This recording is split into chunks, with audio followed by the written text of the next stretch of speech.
अस्सलाम वालेकुम। ये है हमारी लैंड रेवेन्यू एक्ट 1967 का, ये हमारा लेक्चर 9 है। इसके अंदर हम जनरल असेसमेंट को देखेंगे। अच्छा, जनरल असेसमेंट सेक्शन 59 से 69 तक जाती है। सबसे पहले एक बात मैं आपसे कहना चाहता हूँ कि मेरे चैनल को सब्सक्राइब भी किया करें और शेयर भी किया करें आपको अगर वीडियो अच्छी लगे। अच्छा, जनरल असेसमेंट है क्या? जनरल असेसमेंट हमने देखा था किसी भी ज़मीन पर गवर्नमेंट जो ज़रूरी टैक्स लगाती है, जिसे हम लैंड रेवेन्यू कहते हैं, इसको लगाने को हम असेसमेंट कहते हैं। अब जनरल असेसमेंट क्या होगी? जो टैक्स जनरली लगता है फर्स्ट टाइम जब गवर्नमेंट पूरे एक इलाके को एक साथ असेस करती है। मतलब अब समझ ले पूरे पंजाब में या पूरे लाहौर के जितने भी गांव हैं, इसके उस पर टैक्स लगेगा, वो जनरल होगा। अगर किसी एक मखसूस इलाके पर टैक्स लगाना है, मखसूस हालात में, वो स्पेशल असेसमेंट है, उसे हम आगे पढ़ेंगे। जनरल असेसमेंट सेक्शन 59 से स्टार्ट होती है। तो इसके अंदर सबसे पहली बात होती है नोटिफिकेशन की। अब नोटिफिकेशन करेगा कौन? नोटिफिकेशन में होगा क्या? नोटिफिकेशन को आपकी गवर्नमेंट करेगी। गवर्नमेंट से मुराद क्या? Professional government. अच्छा, इसमें गवर्नमेंट नोटिफाई करेगी ये फर्स्ट टाइम असेसमेंट कर रहे हैं या रीअसेसमेंट, मतलब कि 25 साल तक एक असेसमेंट रहती है, उसके बाद तो दोबारा से उस इलाके में असेसमेंट करनी पड़ती है, उसे रीअसेसमेंट कहते हैं। वो भी जनरल असेसमेंट की कैटेगरी में आता है। गवर्नमेंट नोटिफिकेशन के अंदर बताएगी वो रीअसेसमेंट है या फर्स्ट टाइम वाली असेसमेंट है। फिर उसके साथ इंस्ट्रक्शन देगी कि असेसमेंट करनी कैसे है, किस हद तक करनी है और कितनी करनी है।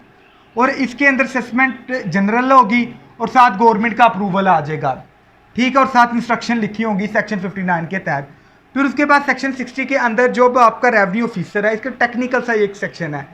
इसके अंदर जो आपका रेवेन्यू ऑफिसर है उसने असेसमेंट की होती है, वो असेसमेंट की एक रिपोर्ट बोर्ड ऑफ रेवेन्यू को भेजता है। अब वो बोर्ड ऑफ रेवेन्यू को डायरेक्ट नहीं भेजता, वो बोर्ड ऑफ रेवेन्यू क्या करता है, कमिश्नर के जरिए रिपोर्ट भेजता है कि जनाब ये असेसमेंट मैंने कर ली है, अब आप देखिए इसको कंसीडर कर लें, क्या इसको हमने अप्लाई करना है या नहीं करना। रेवेन्यू ऑफिसर ने कमिश्नर को दी, कमिश्नर ने बोर्ड ऑफ रेवेन्यू को दे दी। अब बात कही थी पहले कि जनाब इसके अंदर जो रेवेन्यू ऑफिसर है वो असेसमेंट करके भेजेगा, और हालांकि वहाँ मेकिंग असेसमेंट का वर्ड लिखा, आपसे कंफ्यूज नहीं होना, क्योंकि जब हम सेक्शन 61 को देखते हैं तो हमें बड़ी क्लैरिटी एक मिल जाती है कि सेक्शन 61 कहता है अनाउंसमेंट ऑफ असेसमेंट को। कि जारी बात है जब रिपोर्ट गई बोर्ड ऑफ रेवेन्यू के पास, रेवेन्यू ऑफिसर की, आम अफसर की, कमिश्नर के थ्रू बोर्ड ऑफ रेवेन्यू को चली गई हमारी क्या रिपोर्ट। अब बोर्ड ऑफ रेवेन्यू ने इस पर क्या करना है, ऑर्डर पास करना है। अब वो ऑर्डर पास करेगा कि जो वो वित्तीय संहिता हो सकता है वो असेसमेंट को निगलेक्ट कर दे, जनाब तुम्हारी असेसमेंट नहीं अच्छी, इस सेट में इसमें ज़्यादा आपने टैक्स लगा दिया, कम लगा, जिस तरह भी बोर्ड ऑफ रेवेन्यू चाहे उसमें ऑर्डर पास कर सकता है। दूसरी जो उसकी सबसेक्शन 2 है सेक्शन 61 का, वो बात ये कहता है जो रेवेन्यू ऑफिसर है वो एक डेट डिक्लेयर करेगा कि जिस डेट से वो कहेगा कि जो असेसमेंट है ये इफेक्टिव हो जाएगी। और इसके अंदर एक से शर्त ये रख दी कि जो आपकी असेसमेंट है जो रीअसेसमेंट हो रही है, मिसाल के तौर पर ये एक इलाका है, ये गाँव है, ये इधर एकड़ है, इधर पहले लगा हुआ था 100 रुपये पर एकड़, क्या था, टैक्स था, इनकम टैक्स नहीं, सॉरी, लैंड रेवेन्यू टैक्स। अब बात यह है कि दोबारा रीअसेसमेंट हुई, जनरल असेसमेंट, तो इसका 1/4 से ज़्यादा नहीं लगेगा। 1/4 इसका क्या बनता है, 2500 रुपये। अब मतलब कि 125 से ज़्यादा इधर टैक्स नहीं लगेगा। इधर मैक्सिमम वो टैक्स 125 से लगा सकते हैं, हाँ अगर वो लगाना चाहें तो वो 120, 123 जितना भी लगा लें। ये वाली बात है जो नॉट एक्सीड 1/4 है जो प्रीवियस से। अगली बात आई थी इसमें कुछ एक्सेप्शंस हैं, ये वाली जो एक्सेप्शन है इस चीज़ की कि 1/4 वाला रूल कहाँ नहीं लगेगा। अच्छा, ऐसी जगह पे एक्सेप्शन नहीं लगेगी जहाँ पहले से असेसमेंट ना हो, नॉट प्रीवियसली असेस्ड। उधर ये वाली जो आपकी है रूल के जनाब इसमें 1/4 से ज़्यादा नहीं लगना। मिसाल के जैसे फर्स्ट टाइम असेसमेंट हो रही है जनरल असेसमेंट, तो उधर तो सारी बात एक नया रेट होगा, उधर 1/4 वाला रूल लग ही नहीं सकता, तो सिंपल बात। यहाँ जहाँ कनाल सिस्टम आ जाए, एक ज़मीन थी वो अनइरीगेटेड थी, अनइरीगेटेड ज़मीन वो होती है जो सिराब ना हो आपकी आर्टिफिशियल या नेचुरल मीन्स के साथ, वो आती है आपकी अनइरीगेटेड। अब वो इरीगेटेड लैंड आ गई, उधर कनाल सिस्टम आ गया है, जो कोई इरीगेटेड सिस्टम आ गया है।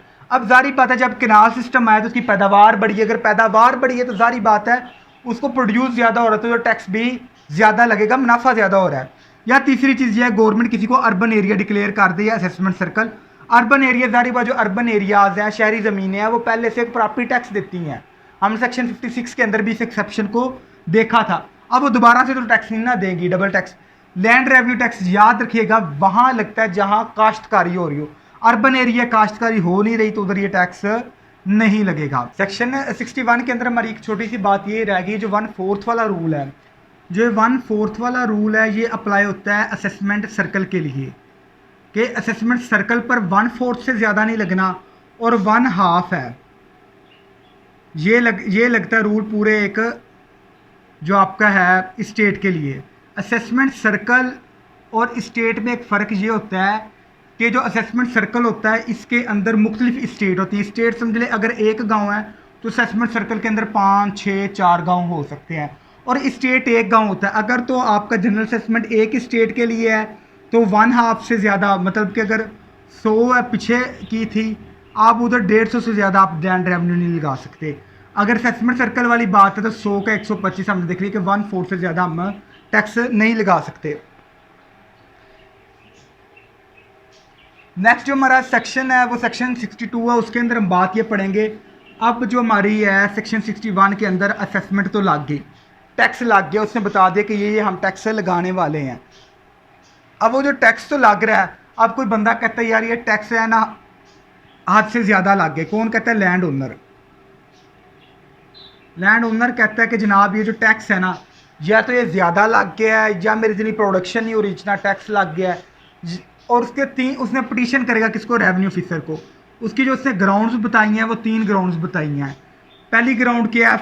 एक है फॉर्म की, कि जो आपने जिस तरह की है ना, मिसाल के तौर पर आपने देखा कि जनाब यहाँ तो मकई की जनाब ज़्यादा होती हैं और हमारी ज़मीन पे तो मकई होती नहीं, और आपने मकई का हिसाब लगा के असेसमेंट कर लिया, तो ये गलत है। तो वो इसकी भी दरख्वास्त दे सकते हैं।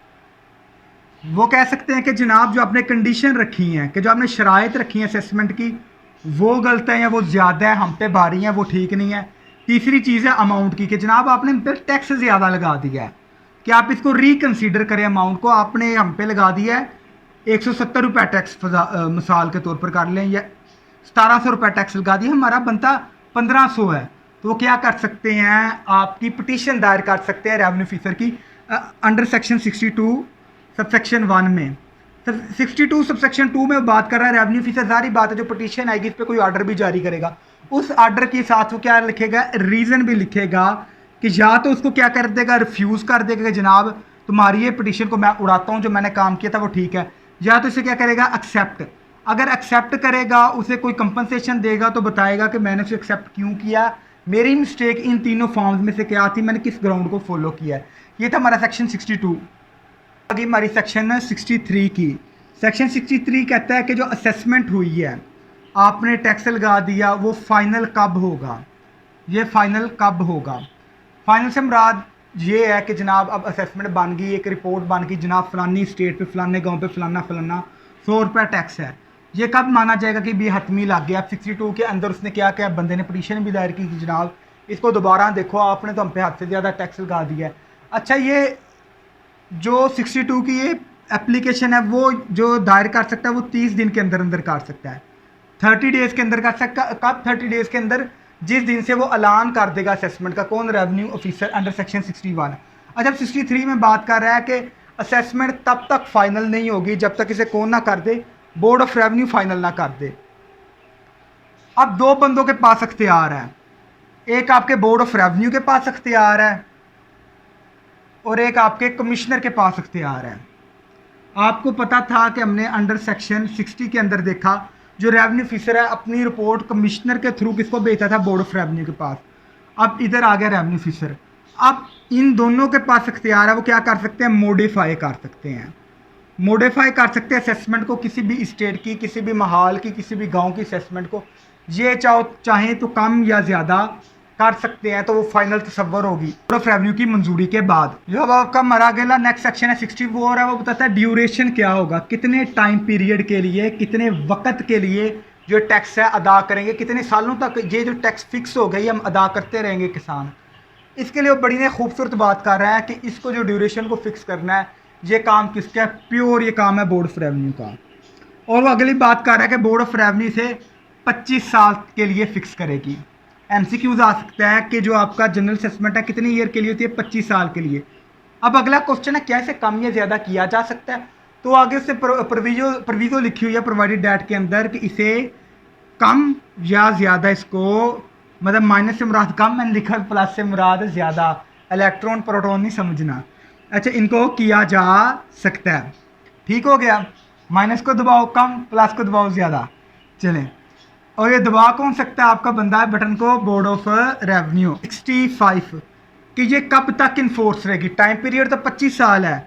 अब ये असेसमेंट कब तक इन्फोर्स रहेगी? अब 25 साल ख़त्म हो गए। अब क्या है, फिर भी स्टिल इन्फोर्स है जब जो आपके किसान है वो टैक्स नहीं देंगे। तो इसके लिए सिंपल सा रूल कि जब तक नई असेसमेंट नहीं होती, सेक्शन 65 क्या कहता है, जब तक नई असेसमेंट नहीं होती तब तक जो ओल्ड असेसमेंट है या प्रीवियस असेसमेंट है ये चलेगी। ओल्ड या प्रीवियस असेसमेंट चलेगी जब तक नई असेसमेंट नहीं होती। ये नहीं कि 25 साल का अरसा ख़त्म और अब किसान भाई कहते हैं कि जनाब अस्सलाम वालेकुम हम नहीं टैक्स देने वाले। नहीं, तब तक देंगे जब तक नई असेसमेंट, नया टैक्स, नया रेट लगा ना दे। आपका कौन है? Revenue officer with approval of board of revenue through commissioner. ये बात याद रखनी है। आ गया जनाब सेक्शन 66। आप जनाब जो वीडियो देख रहे हैं आप कहते हैं कि जनाब टैक्स बहुत ज़्यादा लग गया है, मेरी पसली से ज़्यादा मुझ पर बोझ है, अब मैं गवर्नमेंट को टैक्स नहीं दूंगा।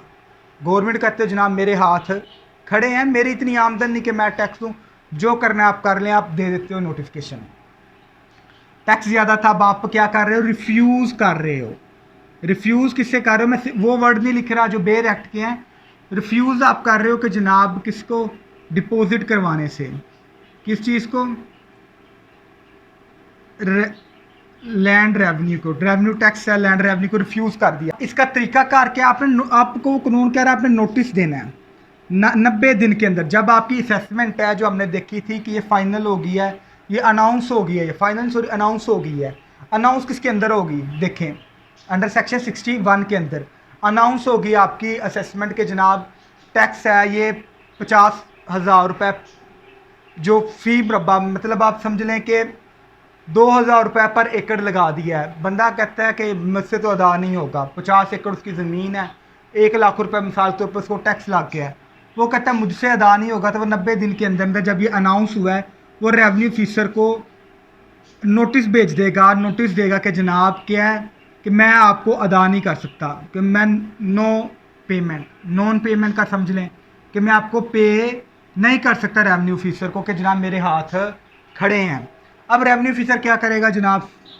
उसको फूलों के हार तो नहीं डालेगा, उसकी ज़मीन पे क्या कर लेगा? सिंपल मैं आपको बता रहा हूँ, कब्जा कर लेगा। अच्छा, अब दूसरी बात आ गई, जो कब्जा है आपकी पोजेशन कौन लेगी? जारी बात है इसके साथ पोजेशन तो अब ले लेनी है क्या लैंड ओनर से, तो इसको कलेक्टर लेगा। आपको पता है रेवेन्यू ऑफिसर के अंदर तो हमारा असिस्टेंट कलेक्टर, असिस्टेंट कमिश्नर भी आता है, लेकिन पोजेशन लेने के लिए उसने किसको अपॉइंट किया? एक्ट ने किसने अपॉइंट किया? हम किताब की बात करते हैं, हम अपनी बात नहीं करिए करते। कलेक्टर लेगा कब्जे को। जब तक ज़मीन कलेक्टर के कब्जे में रहेगी तब तक जो उससे प्रोड्यूस हो रहा है कम से कम 50% से लेकर 75% तक जो प्रॉफिट है वो किसको मिलेगा? Land owner. और बकाया जितनी रकम है वो कलेक्टर मुराद गवर्नमेंट, क्योंकि कलेक्टर गवर्नमेंट का बंदा है, गवर्नमेंट उसे अपने पास रखेगी और उसको क्या करेगी? लैंड रेवेन्यू को पे करेगी। और इसको 50 से 75% के दरमियान कम से कम 50% और ज़्यादा 75% है जो उसकी ज़मीन से प्रॉफिट हो रहा है वो उसके लैंड ओनर को देंगे। इसे क्या कहेंगे? अलाउंस। ये अलाउंस दे सकेगी। जो हमारा नेक्स्ट सेक्शन है वो 67 है। ये क्या कर रहा है? डिस्ट्रीब्यूशन को। अब आपका जो एक महाल है, सिंपल समझ लो, डिस्ट्रीब्यूशन ऑफ एन असेसमेंट, ये लिख लेते हैं पहले। सबसे पहले एक बात ज़हन नशीन कर लीजिए, आपका जो एक है ये गांव है या इस तरह एकर्स हैं, इनके ऊपर लग गया टैक्स पूरे का। गवर्नमेंट तो लगाए इन सब पे टैक्स एक साथ लगा दिया है 1 लाख रुपए, जो ये है क्या? लैंड रेवेन्यू लगा दिया है इस पूरे एक गांव के ऊपर।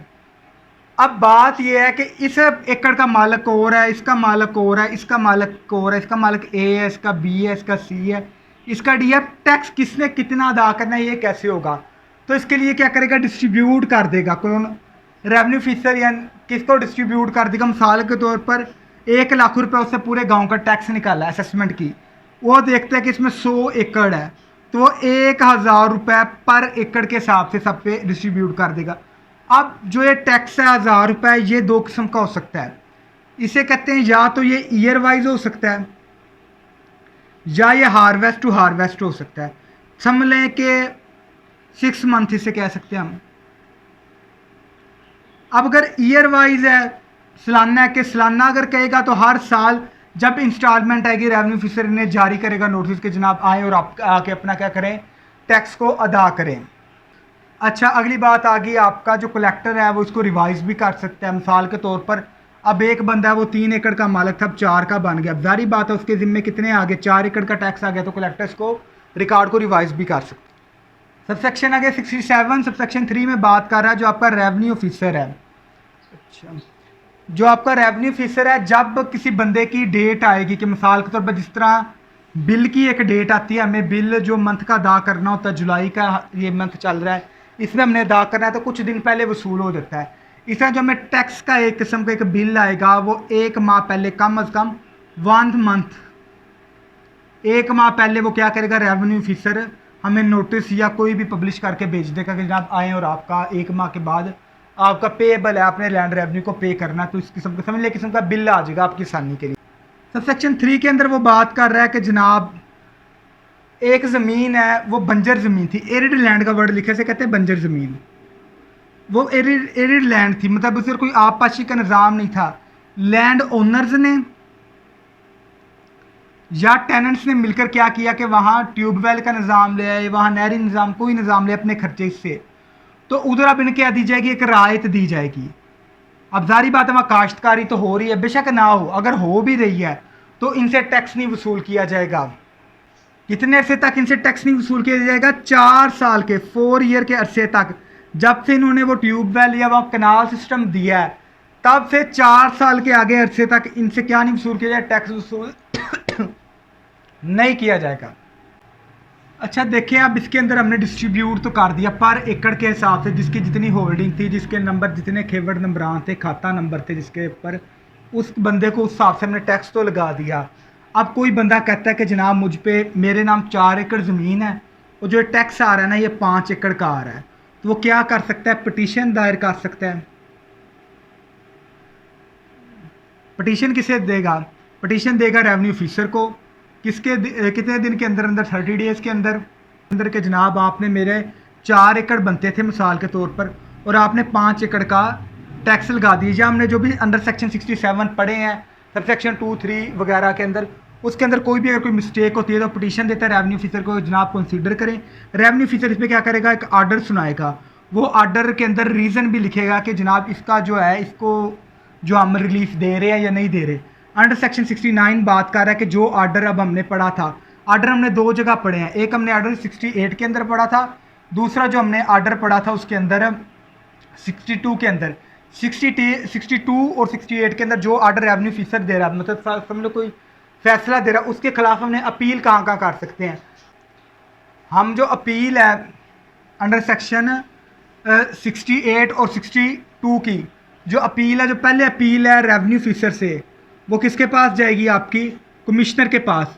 अगर कोई समझता है कि उससे कमिश्नर के फैसले से भी एतराज़ है तो कमिश्नर की अपील किसके पास लेके जाएगा, फैसले की बोर्ड ऑफ रेवेन्यू के पास लेके जाएगा कि जनाब मुझे कमिश्नर के फैसले पे एतराज़ है।